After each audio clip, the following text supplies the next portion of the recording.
So mga kigwano kay galaag man tagaina sa alas 4 na uli nya nagpasaw tas baboy nanabod sa manok nya, sila pod late na nako gibuhian pero giuna na ako ni sila buhi gibiyaan lang nako kay basta late na or hapon na kay ni sila buhian mga kigwa di na ni sila maglaag-laag og layo pundo na ni sila kung asa sila magkaon nya karon kay kuan man gibiyaan ra nako nanabod ko sa manok namasaw nagtugoy ko sa baka kay kuan.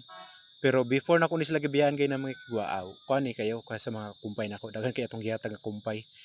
Nya karon kay dulom-dulom na alas 5 unsay oras? Alas 5:49 na napa sila gyapon sa gawas kay gipasagdan sa nako ba nga mabusog pud sila.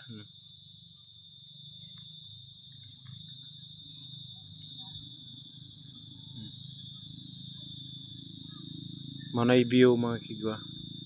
Kuan kayo. Dulom na.